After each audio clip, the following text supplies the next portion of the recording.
இது நம்ம கிச்சன். இதில் எனக்கு என்ன பண்ண போகிறோம்னா கார அடை பண்ண போகிறோம். கார அடைக்கு எது எது தேவைலாம் அப்படிங்கிறது எது தேவை அப்படின்னாக்க புழுங்கரிசி. இந்த டம்ளரால் ஒரு புழுங்கரிசி அதுக்கு என்ன கப்பு எடுத்துக்கிறீங்களோ அந்த கப்பு எடுத்துக்கோங்க. இந்த டம்ளர் இதே அளவாக எடுக்கணும்னு அவசியம் கிடையாது. நீங்கள் எந்த பாத்திரத்தில் எடுத்தாலோ அதில் ஒரு கப்பு புழுங்கரிசி.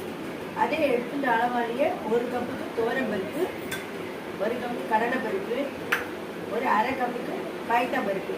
உளுத்தம்பருப்பு போடணுங்கிற அவசியம் கிடையாது.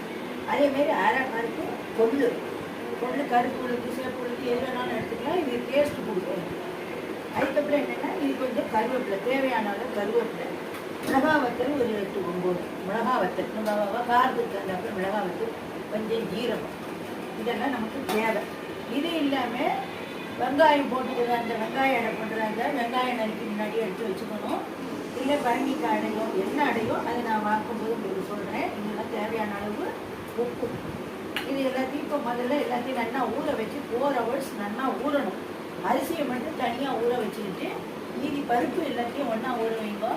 ஊற வச்சுக்கிட்டு நல்லா 4 hours ஊறினோம்னா ஜலத்தை நல்லா இருந்துட்டு முதல்ல அரிசி, உப்பு, மிளகா வத்தல், ஜீரகம் இது எல்லாத்தையும் கோர்ஸாக அரைச்சிக்கணும். அரைச்சி தனியாக எடுத்துக்கிட்டு இந்த 4 பருப்பையும் துவரம்பருப்பு, கடலைப்பருப்பு, பயத்தம்பருப்பு, கொள்ளு இது 4ஐயும் தனியாக மறுபடியும் மிக்சியில் போட்டு கோர்ஸாக அரைச்சிக்கணும். அரைக்கும் போதே கொஞ்சம் கருவேப்பிலை போட்டுக்கணும், ஜீரகம் போட்டுக்கணும், பெருங்காயம் போட்டுக்கணும், உப்பு போட்டுக்கணும். எல்லாம் அரைச்சி மாவு எல்லாத்தையும் ஒன்றா மிக்ஸ் பண்ணிக்கணும்.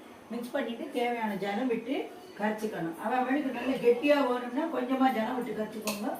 இந்தமாரி கரைச்சிக்கணும். இதான் மீடியம் பதம்.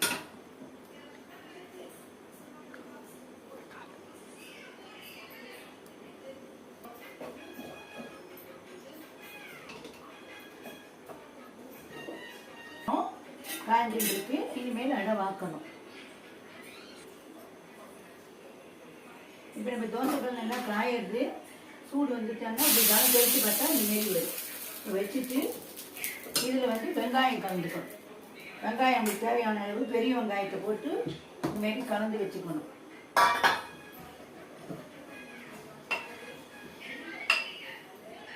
என் மாவுக்கு கொஞ்சோண்டு தண்ணி கொஞ்சம் தளர்த்தியாக ஜலம் தேவைப்படுறதுனால நான் தண்ணி விட்டுக்கிறேன்.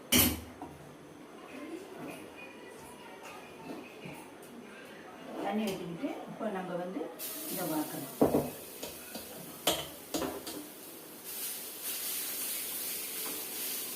அடுப்பு பெருசாக வச்சுக்கிட்டு இதுமாரி இது பண்ணணும். இது வெங்காய அடைன்ட்டு இதுமாரி நான் அங்கே கொஞ்சம் ஹோல்ஸ் போட்டுக்கிட்டேன்னா நல்லா சீக்கிரமாக வேகும், நல்லா மொறு மொறுன்னு இருக்கும். இப்போ